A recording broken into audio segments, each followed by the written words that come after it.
दोस्तों अगले हफ्ते 11 नवंबर यानी कि आपको मैं बता रहा हूं ट्यूसडे का दिन बहुत इंपॉर्टेंट होगा। ट्यूसडे का दिन आप देख लो, यहाँ पे बहुत इंपॉर्टेंट होने वाला है।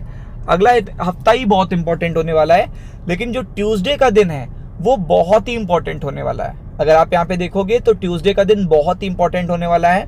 तो आपको ये पता होनी चाहिए टाइम क्या रहेगा, डेट क्या रहेगी, अपडेट क्या है। और आपको पता है ये बड़ा गेम चेंजर भी रहेगा, बहुत बड़ा गेम चेंजर रहेगा। या तो मार्केट देखेगा वन वे, देखेगा निगेटिव जोन में जाएगा, या देखेगा पॉजिटिव जोन में जाएगा। क्योंकि ये बहुत ही इंपॉर्टेंट अपडेट मैं आपको बताने जा रहा हूं। आपको पता है बिहार इलेक्शन बहुत इंपॉर्टेंट है।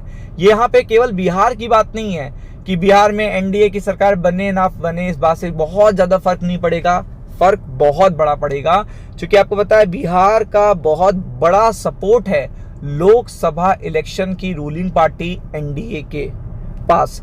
और आपको पता है कि अगर नीतीश जी कंटिन्यू रहते हैं और एनडीए मजबूत रहता है बिहार में, तो ये पर्टिकुलर सरकार बिहार की भी कंटिन्यू करेगी नेक्स्ट 5 ईयर, और देखिएगा कंटिन्यू करेगी क्या, आपको पता है वहां पे भी, कहां पे, 2029 तक बीजेपी की सरकार।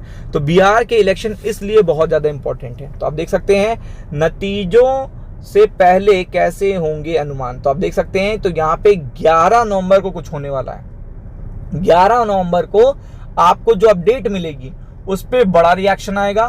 फिर देखिएगा अगला रिएक्शन भी आपको बस 24 घंटे के बाद ही देखने को मिलेगा। तो ये चीज आपके लिए बहुत इंपॉर्टेंट है। 24 से 48 घंटे के बाद दो रिएक्शंस आपको देखने को मिलेंगे।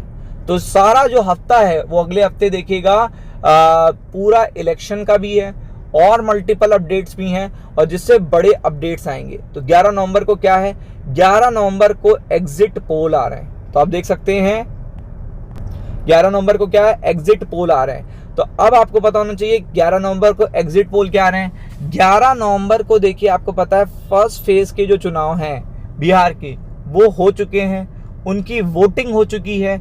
उनकी वोटिंग हुई है 6 नवंबर को। कब हुई है, 6 नवंबर को उनकी वोटिंग हुई है। अब अगर आप देखेंगे तो 6 नवंबर को उनकी वोटिंग जो हुई है, तो यहाँ पे 6 नवंबर के बाद 2 फेज में ही बिहार में इलेक्शन होने थे। 6 नवंबर को हो चुके हैं। तो अब अगले इलेक्शन कब है, अगला लास्ट जो फेज है 121 सीटों पे देखिएगा वोटिंग हो चुकी है।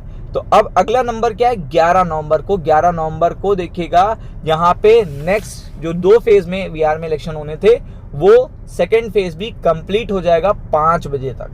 मतलब 11 नवंबर को 5 बजे तक वोटिंग होगी और पूरी सीटों पर, बिहार की पूरी सीटों पे वोट पड़ जाएंगे। तो अगर आप देखेंगे तो यहाँ पे 11 नवंबर की शाम को यहाँ पे एग्जिट पोल आना शुरू हो जाएंगे। एग्जिट पोल क्या होते हैं, एक देखिएगा पोल आते हैं चुनाव से पहले जिन्हें कहते हैं ओपिनियन पोल, कि लोगों का ओपिनियन क्या है। एक आते हैं चुनाव के बाद, चुनाव कंप्लीट वोटिंग होने के बाद, यानी कि लोगों ने किसको वोट डाला उसके सर्वे किए जाते हैं। लोगों से पूछ के अलग अलग चैनल अलग अलग चीजें बताते हैं। तो एग्जिट पोल के नतीजे जैसे ही आते हैं तो उसमें देखिएगा ये पता चल जाएगा कि बिहार का क्या होने वाला है 243 एनडीए के साथ, एनडीए का बिहार में क्या होने वाला है, और एनडीए का देखिएगा सेंटर में क्या होने वाला है। ये दोनों चीजें देखिएगा एग्जिट पोल के रुझान बताएंगे। ये कब बताएंगे, आपको पता है 6 नवंबर हो चुका है, 11 नवंबर को दूसरा चरण है। नतीजे देखिएगा 14 नवंबर को देखने को मिलेंगे। तो 11 नवंबर को एग्जिट पोल के नतीजे यहाँ पे दोनों चीजों को बताएंगे और इस पे ही मार्केट रिएक्ट कर देगा। और 11 नवंबर को ये एग्जिट पोल आपको देखने को मिलेंगे शाम को 6:30 बजे। देखिए यहाँ पे क्या होते हैं, प्रिंट, इलेक्ट्रॉनिक मीडिया, किसी अन्य तरीके से आप ये एग्जिट पोल आराम से देख सकते हो। आप देख सकते हो 6:30 बजे के बाद आपको यहाँ पे एग्जिट पोल देखने को मिलेंगे।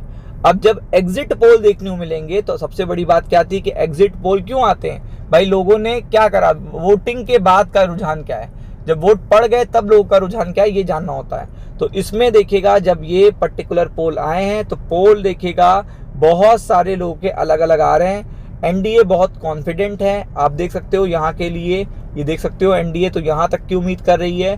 और अगर आप देखोगे तो इससे पहले भी एनडीए ने बहुत सारी उम्मीदें करी हैं। लेकिन सबसे इंपॉर्टेंट क्या होता है कि जो सर्वे हों वो ऐसे हों कम से कम कि एनडीए यहाँ पे विक्ट्री के आसपास रहे। क्योंकि आप देखोगे तो यहाँ पे एनडीए को टोटल अगर आप देखोगे तो इसका हाफ करना है, तो इसका हाफ अगर आप करते हो तो 240 का हाफ हो जाता है, आपको पता है 120, और 120 में अगर 3 का हाफ करोगे तो होगा नहीं, तो आप ये कह सकते हो 2 और सीटें।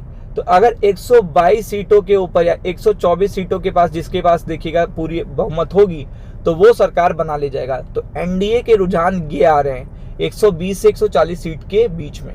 तो यहाँ पे जो भी पर्टिकुलर पार्टी, अगर यहाँ पे एनडीए इस तरीके से पास आ जाती है बहुमत के, और इसी तरीके के एग्जिट पोल देखने को मिलते हैं, तो उसका बहुत बड़ा असर स्टॉक मार्केट पे देखने को मिलेगा। तो इसके लिए प्रिपेयर्ड रहिएगा। राम राम।